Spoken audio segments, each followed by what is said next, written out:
오늘 계속해서 성령의 은사에 대해서 우리 같이 성경을 통해서 잠깐 살펴보시기를 원합니다.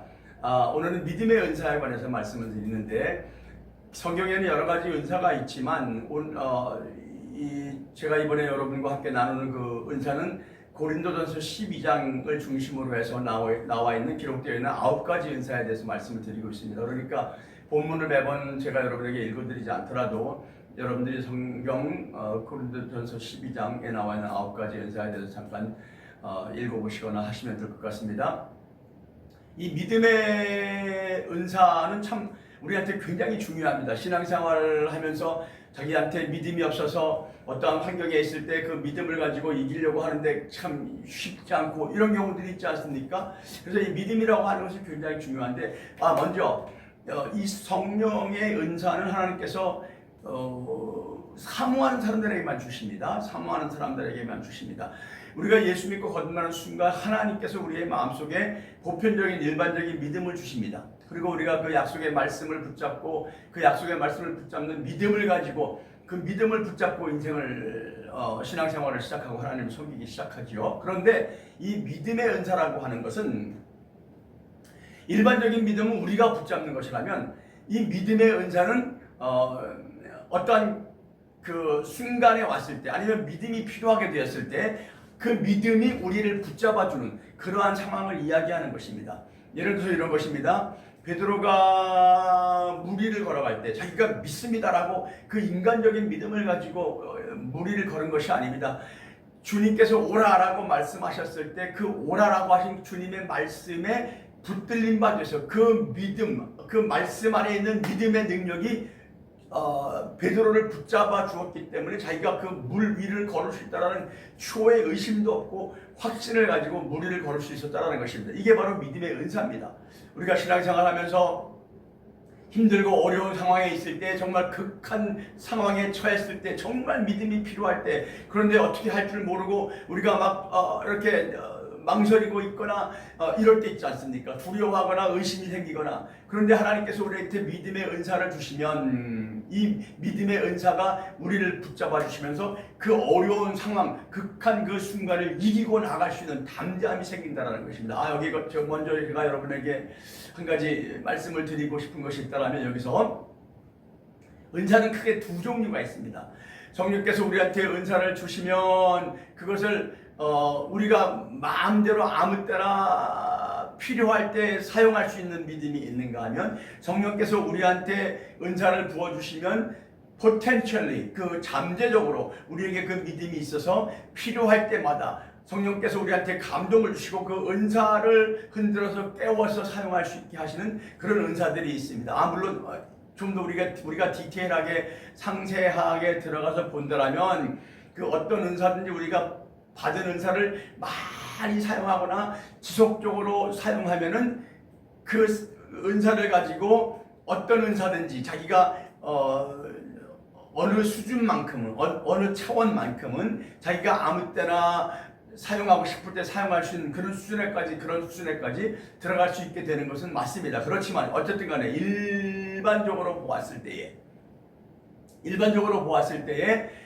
두 가지 크게 은사로 나누어지는데, 예를 들어 가지고 방언의 은사는요, 아무 때나 우리가 방언의 은사를 사용할 수 있습니다. 그런데 영구별에 나중에 제가 말씀을 드리겠지만, 믿음의 은사도 마찬가지고 예언의 은사도 마찬가지입니다. 아무 때나 깊이 있는 예언의 은사, 지식의 말씀의 은사라든지 지식의 지혜의 말씀의 은사, 제가 말씀드렸지 않습니까? 과거에 있는 것들, 미래에 있는 것들 보는 거, 이런 겁니다. 그 지식의 말씀의 은사는 누가 만약에 여러분들 그런 거 보신 적 있죠? 어떤 병 고치는 은사, 꼭 병 고치는 은사뿐만이 아니지만 이제 그런 경우에 많이 나타나는데, 지식의 말씀의 은사가 어떤 분이 지금 몇 년 동안 오른쪽 어깨가 저리든지 손이 저리, 아침마다 일어나면 손이 저려서 보는데 하나님께서 지금 고치셨으면, 지금 과거로부터 지금까지 손이 저린 아픔만이었습니까? 그런데 하나님께서 지금 그분을 고치십니다. 이런 거 여러분 보신 적 있죠? 들어보신 적 있죠? 이게 바로 지식의 말씀의 은사거든요. 어쨌든 간에 이렇게 크게 두 가지로 나누어집니다. 그런데 믿음의 은사도 마찬가지입니다. 정말 우리가 믿음의 은사가 굉장히 중요합니다. 여러분, 우리가 신앙생활하면서 인생 살면서 세상에서 정말 세상을 정복하고 다스리는 어떤 상황에 처했을 때 그 상황을 극복하고 이기고 나갈 수 있는 그런 믿음이 필요할 때가 얼마나 많습니까? 그런데 믿음이 없어가지고 또 어느 동으로 가야 될지 서로 가야 될지 알지 못해가지고 방황할 때 있지 않습니까? 이쪽을 가야 되느냐 말아야 되느냐 이런 경우도 있지 않습니까?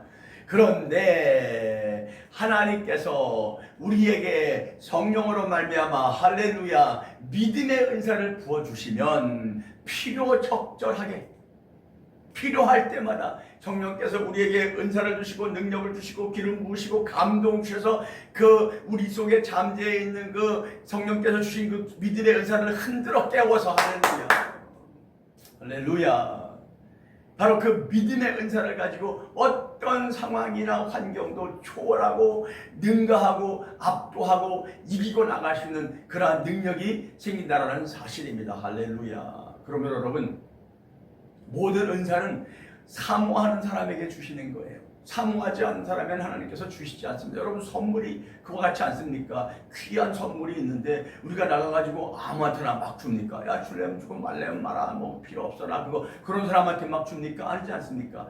우리한테 와가지고 우리를 사랑하고 우리와 깊은 사랑을 고백하면서 우리도 그를 사랑하고 그가 우리도 사랑하고 아끼고 이런 사람들에게 귀한 선물을 주기를 원하지 않습니까? 하나님도 그런 거예요.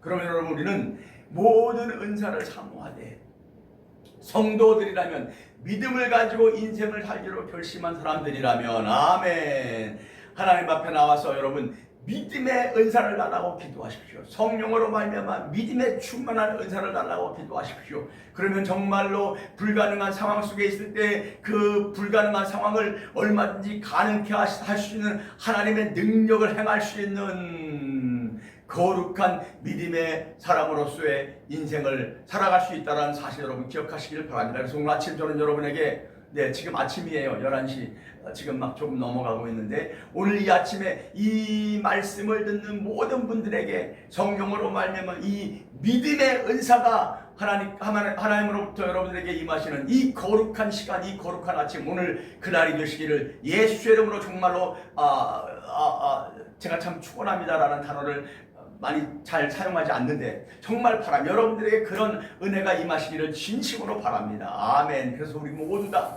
하나님 주신 믿음을 가지고 멋있게 정말 멋들어지게 혹시 우리가 역사의 획을 걷고 가는 사람은 되지 않는다 할지라도 우리 인생 속에서만큼은 우리에게 주어진 우리의 이 생활 삶 테두리 안에서만큼은 믿음의 흔적을 남기고 갈 수 있는 할렐루야 거룩한 믿음의 획을 긋고 갈 수 있는 저와 여러분 하나님의 사람들로 남을 수 있는 저와 여러분 되시기를 바랍니다. 아멘.